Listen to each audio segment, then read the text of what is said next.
오늘 드릴 얘기는 제2의 중국, 그곳은 어디인가?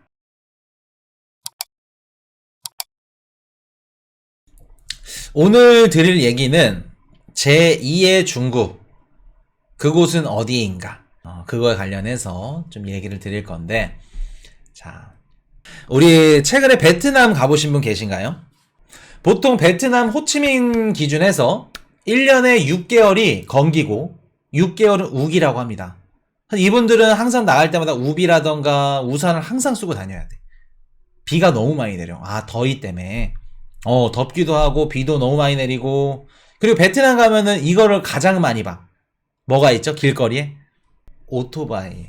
혼다 오토바이. 뒤집어지게 보죠. 혼다 오토바이 요거 우리 경제식민지 일본이 이렇게 싹 밀어 넣은 거 한번 얘기해 드렸었죠. 그래서 지금 베트남은 대중교통이 우리나라처럼 막 잘 되어 있지가 않습니다. 그리고 오토바이도 여전히 많고, 근데 한 가지 좀 바뀐 점이 있어.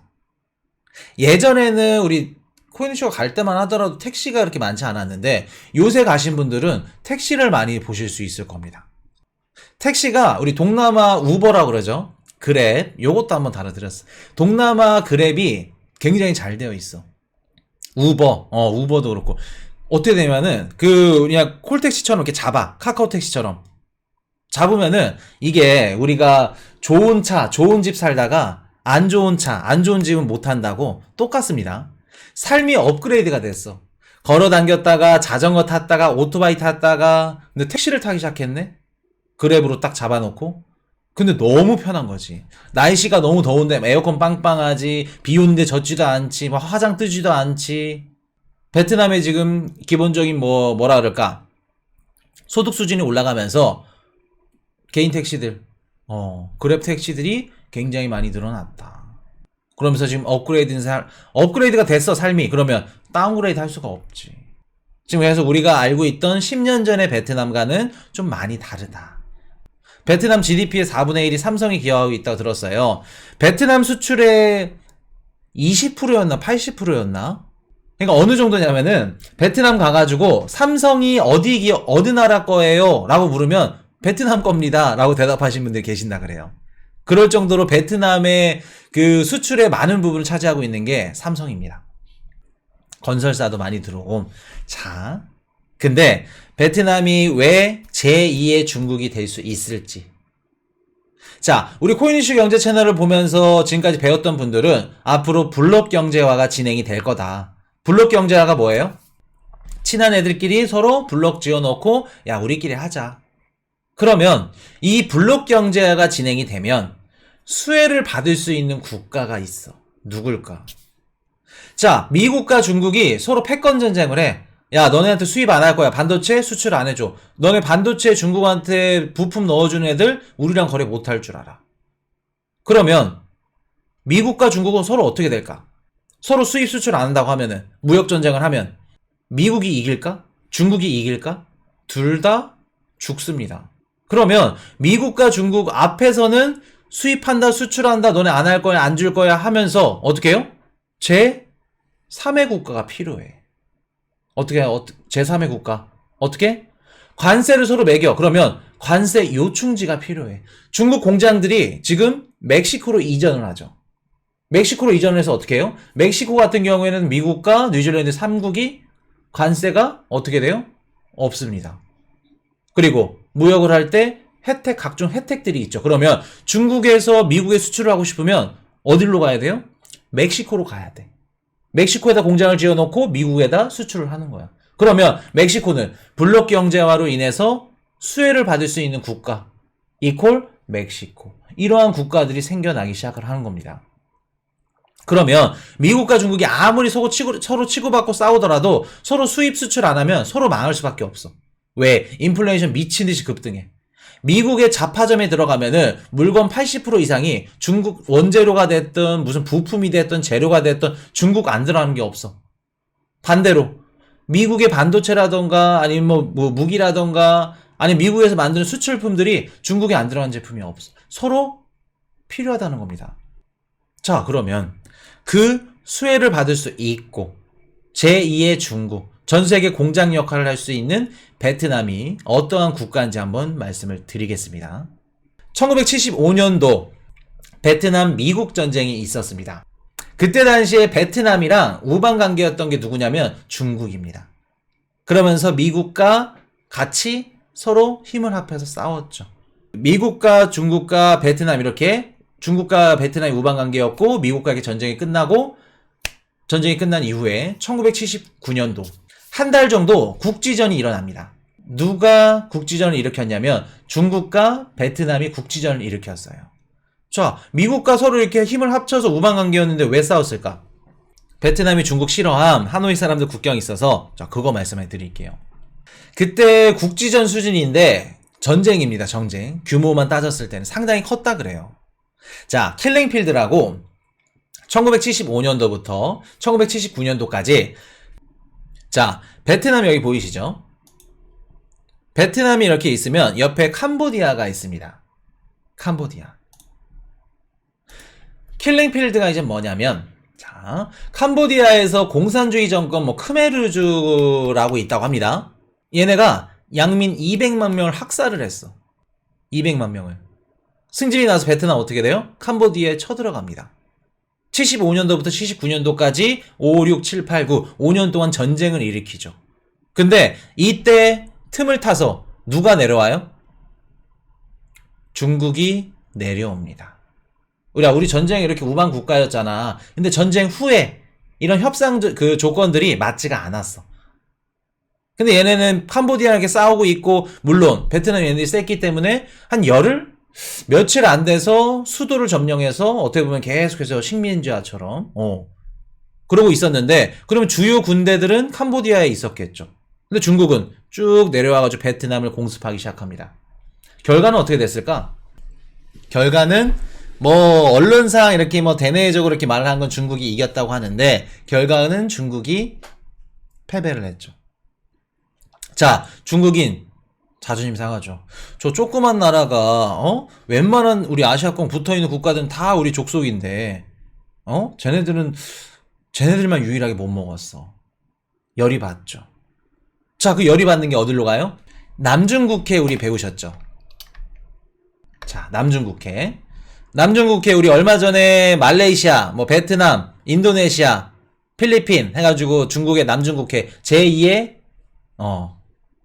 우리 화약고가 우리 대만 해협 요거 그 이후로 또 콩고강 이런 것도 있고 또 다른 화약고 중에 하나가 남중국해 여기. 자, 보시면은 여기에다가 뭐를 지었냐면 자, 중국이 인공섬을 지입니다. 인공섬을 지었어요. 여기다가. 여기 보시면은 수비, 파이어리 크로스, 미스치프 해가지고 이렇게 3개 인공섬을 3개 짓습니다. 인공섬이 뭐냐면은 전투기가 드나들 수 있어요. 여기다가. 그러면 전투기가 딱 배치시켜 놓고 베트남 위협하고 필리핀 위협하고 너네 이렇게 말했어. 인도네시아 위협하고 이게 각 뭐라 그럴까 바다가 이렇게 접경이 되어 있다 보니까 우리 거다 니네 거다 서로의 의견들이 다 달라. 그러다 보니까 중국이 여기다가 인공섬 딱 3곳 지어놓고 전투기를 배치시킵니다. 여기 다 위협을 하겠다는 거죠. 어떻게 보면 요새죠. 전투기가 드나들 수 있는. 자, 이런 상황에서 누가 참전을 할까요? 이 상황이 꼴보기가 싫어. 누가 꼴보기 싫을까? 미국이 들어왔죠. 미국이 가만 보니까 얘네가 얘네 아시아권 얘네 좀 다 먹으려는 거 아니야? 안 되겠다. 우리가 좀 껴야겠다. 생각을 하던 참에 어떤 걸 모색하죠? 미국 입장에서는 지금까지 전 세계 기축통화 프리미엄 돈을 미친 듯이 찍어내. 자, 우리 한국, 일본, 인도, 중국 돈을 찍어. 근데 돈을 얼마만큼 찍죠? 돈을 얼마만큼 찍나요? 내가 당장 필요해. 한국이 필요한다고 해서 돈을 막 무제한으로 찍을 수 있나요? 무제한으로 찍을 수 없습니다. 그러면 한국은 돈을 어떻게 찍을까? 한국이 갖고 있는 외환 보유고량의 외환만큼 찍는 겁니다. 내가 달러를 얼마 갖고 있어? 금을 얼마 갖고 있어? 채권을 얼마 갖고 있어? 외환만큼. 그만큼 찍어내는 거예요. 근데 미국은 내가 기축통화야. 우리가 경상수지 항상 적자를 내. 소비의 나라야. 그냥 무한대로 찍어내는 겁니다. 무한대로 달러 찍어내고 그걸로 소비를 하는 거예요. 그러면 코인이슈님 무한대로 돈을 찍어냈음에도 불구하고 그렇게 돈을 풀었으면 물가는 지금까지 20년, 30년 동안 미친 듯이 상승을 했어야 되는데 물가가 왜 상승 안 했나요? 값싸게 중국에서 공장을 통해서 저렴한 임금으로 지금까지 전 세계 공장 역할, 가장 값싼 제품을 찍어냈던 게 중국이죠. 그 중국 제품들을 사준 게 미국이고. 이해되셨나요? 이러한 미국과 중국 관계가 있었기 때문에 20년, 30년 달러 패권을 유지할 수 있었던 겁니다. 자, 그러면 중국이 지금 머리가 컸어. 경제 성장률도 계속해서 올라왔고, 미국 거의 넘볼 정도로 머리가 컸어. 그러면 중국은 기존에 중국이 하던 값싼 제품들 생산할 수 없습니다. 인건비도 올랐고, 그 역할을 대신해줄 사람이 필요해. 왜? 대신해줄 사람이 있어야 미국은 다시 한번 또 돈을 더 찍어. 왜? 저렴한 제품들을 어떻게 해요? 생산해서 수출을 해줘야 미국이 돈을 찍어내서 사줄 수가 있지. 그러면 미국 입장에서는 야, 제2의 중국 누가 좋을까? 중국이 이렇게 머리가 컸다. 중국 얘네 좀 엎어놓고 제2의 중국 역할을 할 수 있는 국가를 찾아야겠다. 그 중에 제일 첫 번째로 제일 중국과 흡사한 국가 중에 하나가 인도입니다. 지금 인도가 전 세계 인구수가 가장 많죠. 중국보다. 그래서 인도를 20년 전부터 컨택을 합니다. 야, 너는 제2의 중국 역할을 할 수 있지? 근데 인도가 말을 들을까 안 들을까? 우리 코인 방송 하시는 분들 인도가 유망하고 막 인구도 많고 막 경제 성장률이 막 좋아 보이고 그래가지고 또 인도 그 뭐였죠? 암호화폐? 바이낸스가 암호화폐 거래소 만든 와즈리 X 그거 막 사라고 좋다고. 그거는 그냥 인도가 인구수가 많구나. 또 연령대가 젊네? 그냥 그것만 듣고 야 인도계 코인 하나 사야겠다. 그냥 내피셜로 그냥 얘기하는 거야. 그러니까 안 되지 투자가. 인도에 대해서 인도는 어떤 국가고 어떠한 제도가 있고 어떤 것 때문에 막히고 이런 것들을 아예 분석을 안 했으니까. 자, 인도가 중국의 역할을 할 수 없는 이유 뭐냐면 인도 같은 경우에는 우리 말씀들 많이 하시죠. 카스트 제도로 해가지고 계급 제도도 있지만 제일 빈부격차도 있습니다. 근데 제일 중요한 건 뭐냐면 정부에서 어떤 거를 지금 밀고 있냐면 제조업을 건너뛰고 IT 산업에 치중하겠다. 미국이 하는 거 하겠다. 공과대학이며 인도의 우리 뒤집어지는 대학교들 IT 우리 페이스북, 구글 이런 거물급 기업들의 오너, 헤드, 대가리 대가리라 하면 안 되죠. 대가리 역할을 하는 분들이 다 인도계 출신입니다. 우리 프랑스 대통령도, 마크롱 대통령도 인도계 그거 아니었나요? 인도가 오래된 안 좋은 제도는 전부 가지고 있는 것 같습니다. 그것도 그렇고. 자, 우리나라는 제조업이 발달을 됐고, 제조업에서 IT로 넘어가고 이렇게 차근차근 이렇게 순서가 있어. 근데, 인도는 제조업을 건너뛰고 뭐를 해요? 바로 IT로 가겠대. 이게 무슨 얘기냐면은 인도에서 내가 인터넷으로 인강을 들어야 돼. 근데 인터넷에 접속하는데 8시간이 걸려. 인터넷망이 안 돼, 어떤 지역은. 근데 내가 어떻게 인강을 할 거며 질 좋은 교육을 받아들일 거며 어떻게 성장을 해. IT를 하겠대. 알겠어. 근데 집에 TV가 안 나와. 집에 인터넷 연결하고 접속하는데 10분, 15분 걸려. 어떻게 해. 안 된다는 겁니다. 그렇기 때문에 인도는 지금 20년째 중국의 역할, 물론 이게 제조업을 계속해서 이제 활성화하고 방향을 바꾸면 충분히 가능성은 있겠죠. 근데 계급제도도 문제가 되고. 그렇기 때문에 미국은 거의 인도를 반포기한 상태죠. 원유 쓰지 마. 러시아 거 다 쓰고 있고 말 안 들어. 그냥 콧방귀 낍니다. 미국이 이런 얘기 저런 얘기 하면. 자, 그러면 미국은 인도 안 될 것 같은데 그럼 누구를 선택을 했냐? 선택까지는 아니겠지만 제2의 중국으로서 가능성이 보이는 국가 중에 하나를 베트남을 선택을 했습니다. 자, 베트남도 있었고 미얀마도 있었어요. 근데 미얀마 같은 경우에는 얘네들 군사 쿠데타가 있어. 그래가지고 얘는 좀 불안정하다, 힘들다. 그래서 뺐고 베트남이 좀 유력하다 라고 생각을 해서 여기에 남중국해에 진입을 하기 시작합니다. 자, 막간을 이용해서 작년에 경제 성장률이 중국은 몇 프로, 베트남은 몇 프로 아시는 분? 베트남이 거진 중국의 3배 정도 기록을 했습니다. 중국 3%, 베트남 8%. 뒤집어지죠.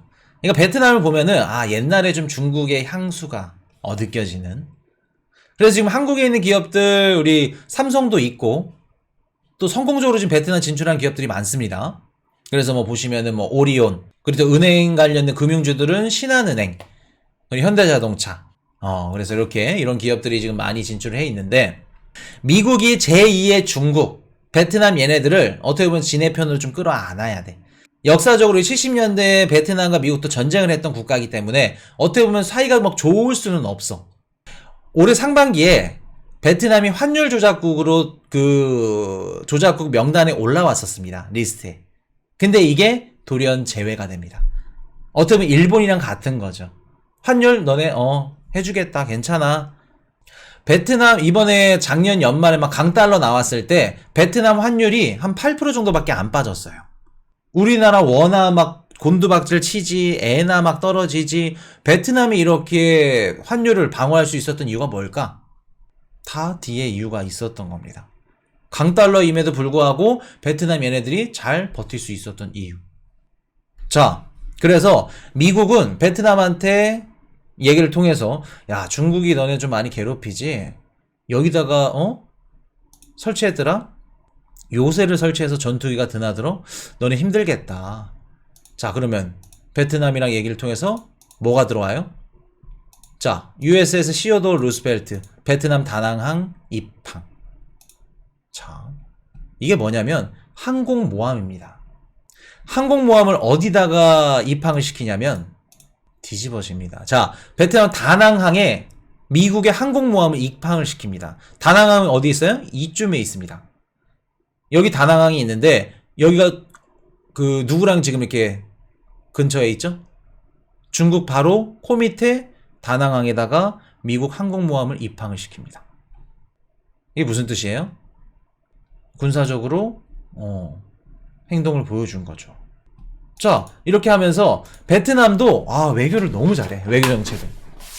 이렇게 딱 진입을 하면서 어떤 일이 있었냐면은 남중국해 밑에다가 바로 미국 항공모함 위치해 놓고, 그때 당시에 이제 코로나 때 베트남 국민들한테 4천만 도스라고 거의 베트남 국민들 다 이렇게 할 수 있는 코로나 백신을 지급을 해줍니다. 근데 뭘로 지급을 해줬을까? 군용기로. 왜 코로나 백신을 지급을 하는데 군용기에다가 냉동고 안에다가 화이자를 넣어서 국방부가 왜 감기지에서 쭉 해가지고 그렇게 보내나요? 굳이.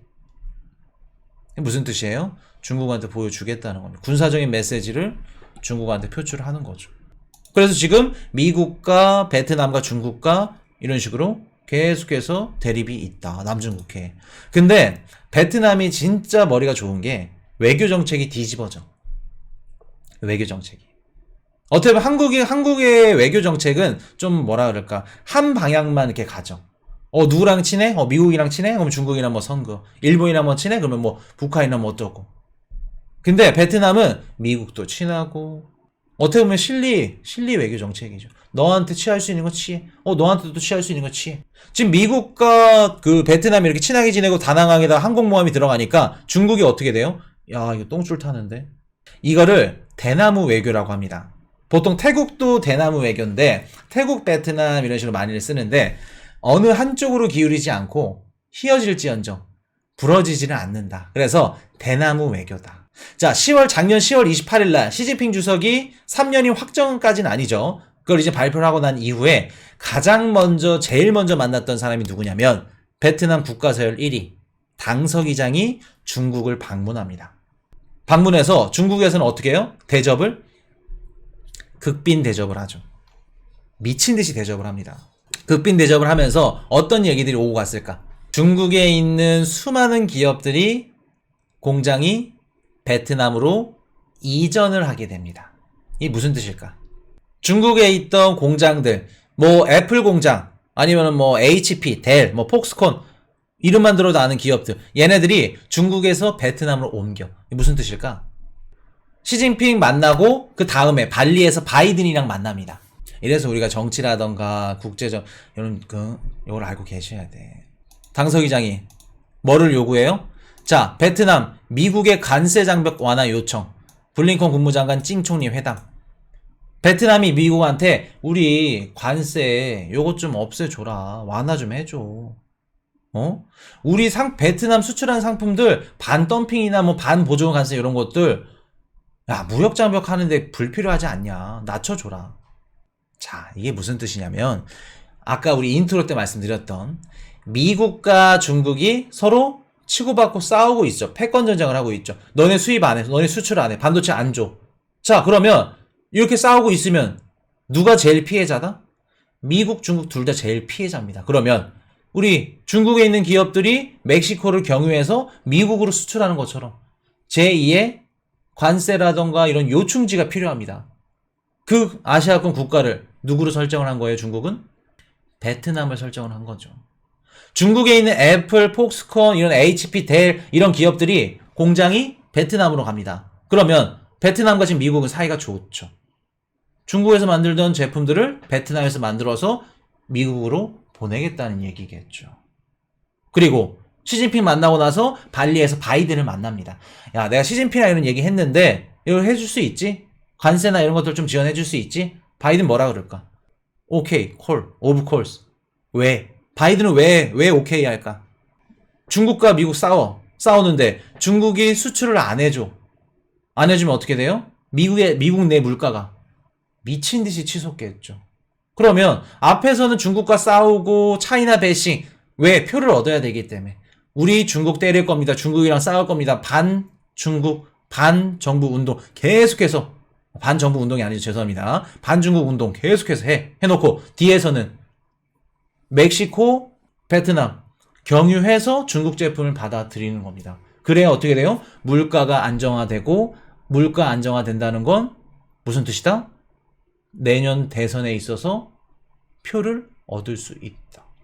그리고 물가 안정화되면은 연준 뭐 한다? 금리 낮춰도 되겠죠. 금리 인하는 무슨 뭐다? 유동성 공급이다. 유동성 공급해서 표심 얻어야겠죠. 우리가 다 이러한 그 기사들이며 뭐며 이런 기사들 보죠. 미국과 중국 뭐 반도체 전쟁 싸운다. 야, 물가 안 떨어지겠다. 물가 떨어지는 폭은 그 큰 폭으로 떨어지진 않겠지만 물가 떨어질 수밖에 없어. 왜? 중간에 브릿지하는 역할들이 있거든. 국가들이. 관세 요충지가 있거든. 그냥 기사만 보고 미국 중국 막 자극적인 기사 해가지고 야 이제 뭐 물가 어떻게 하냐 막 뭐라도 사놓자 그렇게 받아들이시면 안 된다는 겁니다. 우리 트럼프 때 그 연임을 못했던 이유 중에 하나가 뭐냐면 중국과 관세 전쟁 때문에 연임을 못했는데 이게 뭔 뜻이냐면 관세를 막 크게 때리고 중국에 아니 미국에 있는 농민들 민심을 못 잡았죠. 그러면서 연임을 못했습니다. 물가도 마찬가지고. 그리고 바이든 정부 코로나 때 그리고 트럼프 때 중국과 미중 갈등 막 심각화되고 막 악화되고 최정점을 찍을 때 그때 미국과 중국의 수출 수입은 오히려 증가를 했습니다. 이게 무슨 뜻이에요? 앞에서는 싸우고 뒤에서는 수출 수입 미친 듯이 더 했다는 거예요. 했다는 겁니다. 왜? 둘이 안 하면 둘 다 죽어. 그렇다면 베트남은 누구? 제2의 당분간은 블록 경제와 이제 진입해서는 제2의 멕시코 역할을 할 것으로 보인다. 아시아권 국가들이며 뭐며 수출이며 수입품들 이런 것들 베트남 거쳐서 경유해서 미국으로 들어가고 중국으로 들어간다. 지금 보시면은 여기가 이제 하노이입니다. 베트남. 하노이의 여기가 이제 뭐 어떤 역할을 하냐면은 물류 거점 역할을 해요. 그래서 예를 들어서 중국 우리 1대1로 아시죠? 1대1로처럼 이커머스 온라인 유통로라고 해가지고 뭐 베트남, 미얀마, 태국, 캄보디아 여기서 주문을 맡아. 그럼 여기로 쭉 모여서 육로로 어떻게 해요? 쭉 뿌리는 겁니다. 중국으로 뿌리고 충칭, 창사, 상하이, 푸조 밑으로 쭉 나가고 캄보디아 나가고 이런 식으로 중국과 지금 베트남이 이렇게 하고 있습니다. 코인이슈님 왜 하노이로 육로를 활용하나요? 비행기로 하면 비싸잖아. 물류비가. 그렇기 때문에 중국 온라인 시장 물류센터, 물류 지점을 하노이로 딱 정해서. 근데 지금 중국과 베트남이 또 이렇게 친해지고 뭐 이런 얘기들을 지금 드리고 있는데 한 가지 말씀을 드리면 역사적으로 오랫동안 중국은 베트남을 조공국으로 삼고 있었어요. 그 뜻은 밑에 그냥. 그래서 아까 우리 베트남 사시는 분이 말씀하시죠.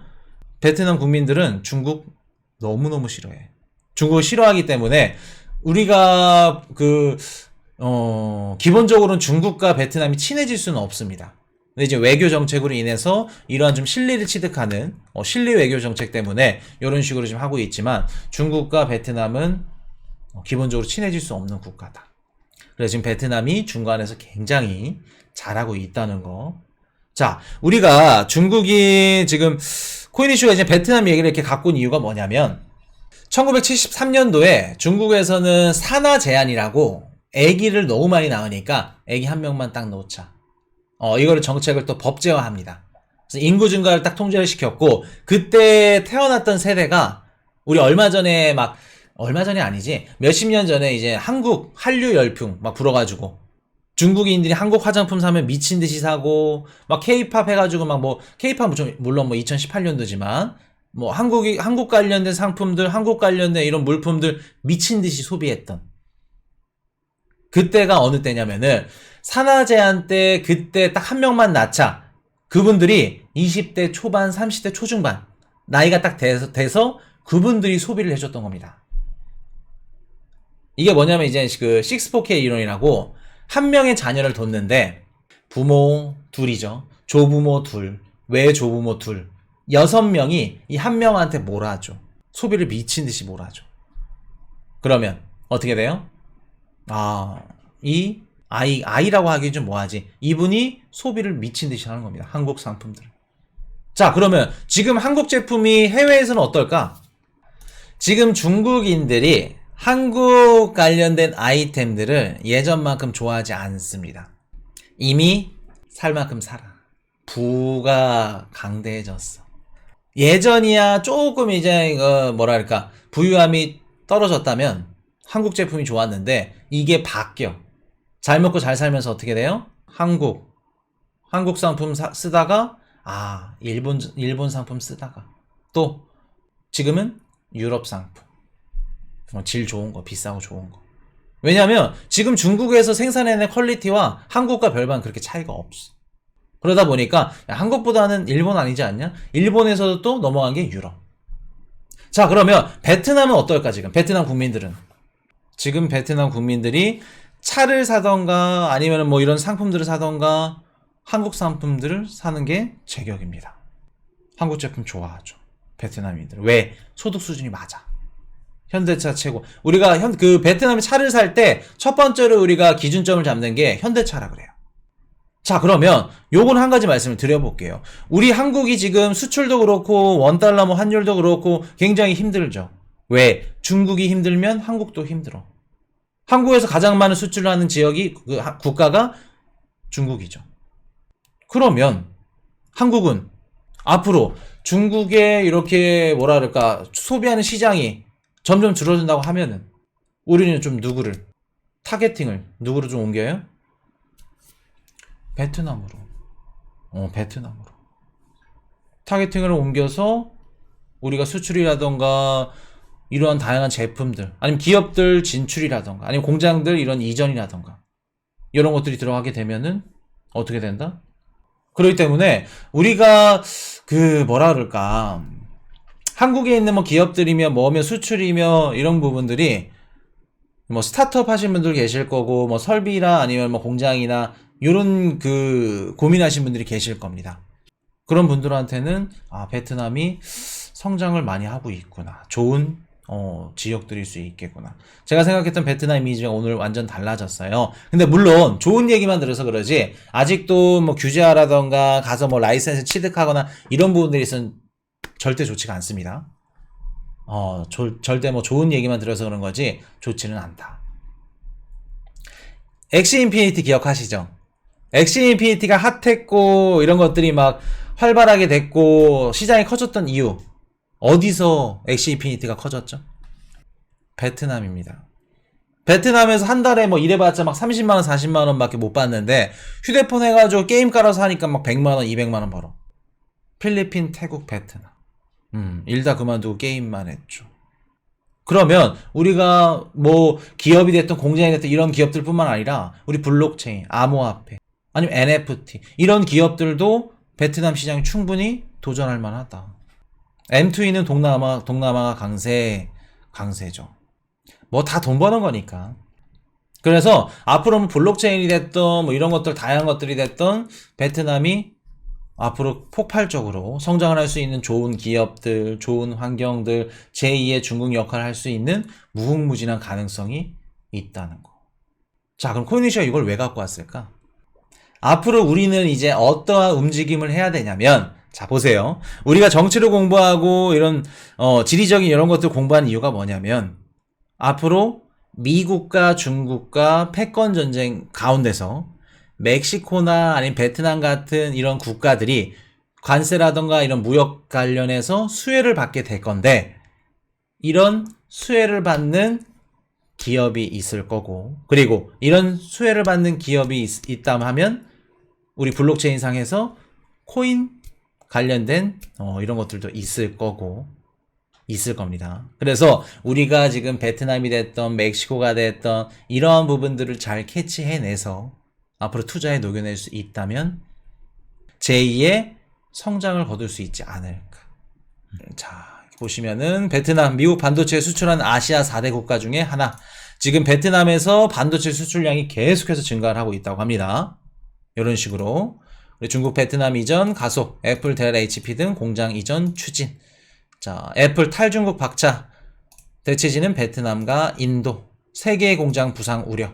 중국인들이 뭐 베트남을 견제하고 있다는 거 이런 식으로 베트남 중국의 일방적 남중국해 조업 금지에 강력 항의 주권 침해 자 이런 식으로 지금 대립을 하고 있습니다. 자 그래서 오늘 여기까지 마지막 정리할게요. 제2의 중국 베트남 인도에서 폭발적인 성장을 할 수 있는 기업들과 비즈니스 연결은 그 끝은 블록체인이 될 것이다. Hey, I got a confession. Been losing all momentum. Just because it's easy, well, that don't